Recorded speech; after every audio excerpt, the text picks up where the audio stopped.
Hello, जय श्री राम। कैसे हैं आप? देखिए, आज आज के ब्लॉग में मैंने लिया आज ये लाल मिर्च। ये सूट जैसी है। सुबह का सारा काम ख़त्म करने के बाद ये मैंने लाल मिर्च ली है देवांश के लिए, क्योंकि वो बहुत दिन से कह रहा था कि मुझे भरी हुई मिर्चों का अचार चाहिए। लेकिन पहली बार जब मैं लाई थी तभी भी घटा हो गई थी और वो सूखी नहीं थी। और मैं अब इन्हें तैयार कर रही हूँ। ये देखिए, मैंने इनको बीच में से ना ऐसे ऐसे एक चीरा लगा लिया है और ऐसे चीरने के बाद मैं इनको धूप में रख दूँगी थोड़ी देर के लिए सुखाने के लिए। ये था, हे भगवान। और मैं इसमें इस तरह करके एक चीरा लगाऊंगी और इसको धूप में सुखा लेंगे। ये देखिए, मैंने की है कुछ, और अभी थोड़ी देर में ये सारी की सारी करूँगी, धूप में सुखाऊंगी। और हाँ, मैंने इनको धोया नहीं है, क्योंकि इनको धोने से इनके अंदर पानी चला जाता है। तो मैंने इनको सिर्फ एक गीले कपड़े से अच्छे से साफ़ किया है। कपड़ा गीला कर लिया और उससे इसको अच्छे से साफ़ कर लिया, ताकि ये गीली ना हो। गीली होने से ये अचार ख़राब हो जाता है। और अभी मैं इन सब में चीरा लगा के और फिर आपको दिखाती हूँ। और हाँ, कल था वुमेंस डे, तो मैंने वुमेंस डे पे एक बहुत अच्छी सी पोएम लिखी है खुद से। क्योंकि पहले मैं छोटी छोटी पोएम लिखती थी, लेकिन शादी के बाद फिर पता नहीं लिखना बंद कर दिया।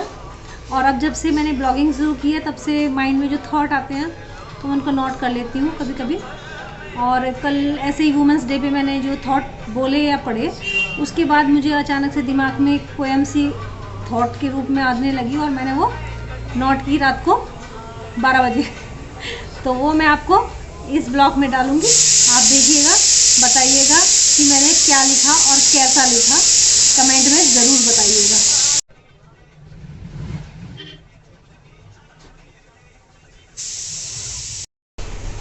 और हाँ, अगर आपको ये अचार ज़्यादा लंबे टाइम के लिए रखना है तो आप इस मिर्चों को बहुत अच्छे से धूप में सुखाइएगा, और ताकि इसमें पानी की मात्रा बिल्कुल ना रहे। लेकिन क्योंकि ये बहुत थोड़ी सी है, 1 पाव के करीब, तो ये मैंने सिर्फ देवांश के लिए लिए हैं और ज़्यादा से ज़्यादा 1 हफ़्ता चलेंगी।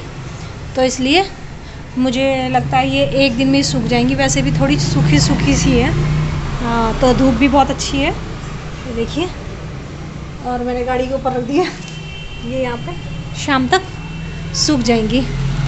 और इसके लिए इसमें कुछ ख़ास मसाला नहीं लगता मिर्चों में।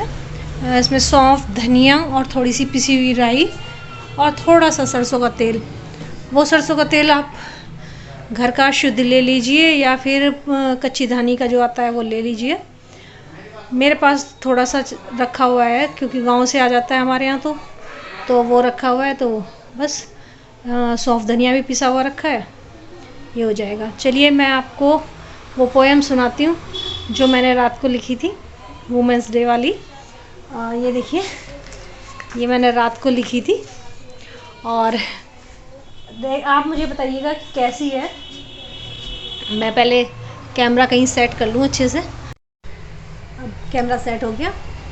वैसे लाइटिंग तो उस कमरे में ज़्यादा अच्छी है, लेकिन वो कमरा सड़क के किनारे है होने की वजह से हॉर्न वगैरह बहुत ज़्यादा आते हैं। आवाज़ तो यहाँ तक भी आती है, लेकिन उधर ज़्यादा आती है। तो चलिए, सबसे पहले तो नारी शक्ति को सलाम। सबसे पहले सलाम मेरी माँ, मेरी बहन और बाकी उन नारियों को जो अपने घर के लिए कहीं ना कहीं कोई ना कोई सेक्रीफाइस करती हैं। अपने बच्चों के लिए, उनकी ममता के लिए बहुत सारे काम करती हैं पूरा दिन। लेकिन एक आम नारी की पहचान कम होती है, तो इसलिए उनको इतना मान नहीं मिलता। मैं उन सब नारियों को तहे दिल से शुक्रिया अदा करूँगी कि अगर वो हमारे जीवन में ना होती तो हमारे जीवन में ये सब ना होता। मैं खुद भी एक नारी हूँ, और नारी होना बहुत ही गौरव की बात है। मुझे लगता है, देखिए, सबसे बड़ा नारी का सबसे बड़ा जो उपहार धरती को मिला है वो ये है कि वो इस संसार को चलाती है। सबसे बड़ा वो ही इस संसार की उत्पत्ति करती है। तो इसलिए सबसे पहला सलाम माँ को। हमारा पालन पोषण करती है, हमें हर तरह से प्रोटेक्ट रखती है, हर रूप में कहीं ना कहीं वो अपना सेक्रीफाइस करती है। बहन होती है, छोटी बहन के लिए, छोटे भाइयों के लिए माँ के बराबर हो जाती है। छोटी बहन होती है तो बेटी के बराबर हो जाती है बड़ों के लिए। और बहन का प्यार तो होता ही है, साथ में भाई बहन का प्यार होता है अपने पिता के लिए, चाहे लड़की छोटी हो या बड़ी। अपने पिता के लिए तो वो एक बहन भी, बेटी भी, माँ भी, सब रूप निभा लेती है। तो घर में एक लड़की का होना यही सौभाग्य की बात होती है सबसे बड़ी। जिस घर में नहीं होती उस घर में पता चलता है कि लड़कियों की क्या महत्ता होती है। जिस घर में होती हैं उस घर में इतनी महत्ता नहीं मानी जाती, लेकिन जब नहीं होती तभी महसूस होता है कि उनका होना क्या होता है। हर तीज त्यौहार जो भी होता है वो उन्हीं से होता है। तो उसी को सोच के मैंने ये छोटी सी पोएम लिखी। दुनिया की पहचान है नारी, घर घर की जान है नारी। बालक के सर हाथ रखकर ममता की पहचान है नारी। माँ बहन बेटी पत्नी बनके, माँ बहन बेटी पत्नी बनके हर घर की शान है नारी। ममता करुणा की मूरत बनकर मदर टेरेसा नाम है नारी। चमक उठी सन 57 में जो तलवार, वो नाम है नारी। वीर शिवाजी को जिसने जन्मा, जीजाबाई वो नाम है नारी। पतिव्रता का नाम बनकर सती सावित्री नाम है नारी। कष्ट उठाकर लव कुश पाले सीता का वो नाम है नारी। धर्म की खातिर पुत्र गवाया पन्ना धाय वो नाम है नारी। जी हाँ, देखिए कितना त्याग किया था पन्ना जी ने, अपने पुत्र को बलि दे दिया केवल राणा जी को बचाने के लिए। भक्ति के रस में जहर पी गई मीराबाई नाम है नारी।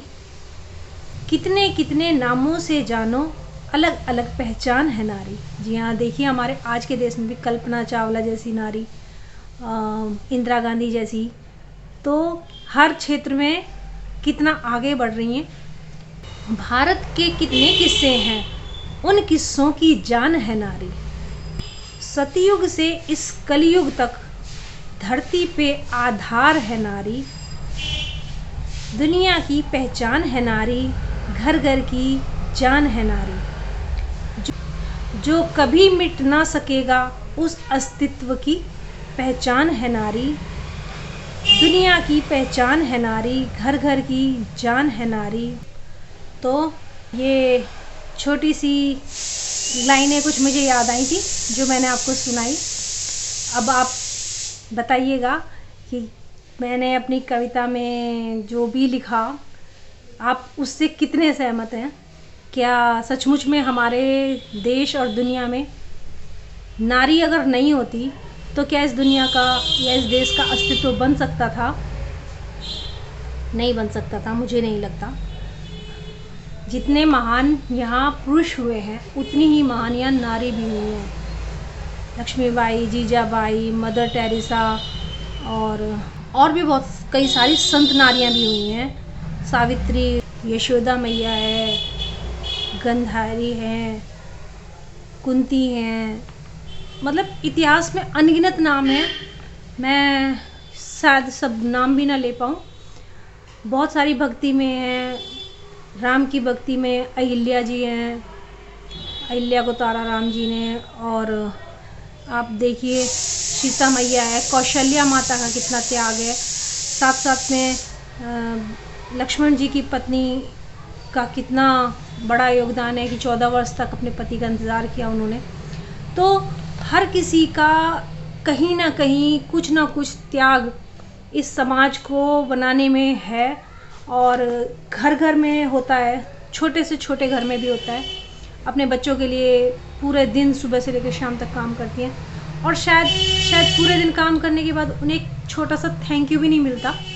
कई घरों में तो इतनी बुरी हालत भी है नारियों की कि मार पिटाई भी होती है, शराब पीते हैं, पीटते हैं। तो मैं, और वो भी अगर वुमेंस डे पे ये कहें कि हाँ नारियों के लिए ये वो, तो अच्छा नहीं लगता। बस यही थॉट बना के रखिए अपने दिमाग में कि हमारे घर में जो नारी है हमें केवल उसको खुश रखना है, हर हाल में खुश रखना है। अगर वो खुश रहेगी तो हमारे घर में सुख समृद्धि अपने आप बनी रहेगी। वो नारी लक्ष्मी का रूप है, नारी दुर्गा का रूप है, नारी सरस्वती का रूप है।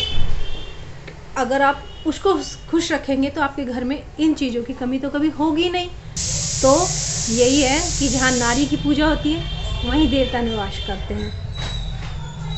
चलिए, आज के ब्लॉग में बस यही एक छोटी सी पोएम थी, और मैं अब अपना खाना वाना बनाऊंगी दोपहर का, और बाकी का काम तो हो गया सारा सुबह का।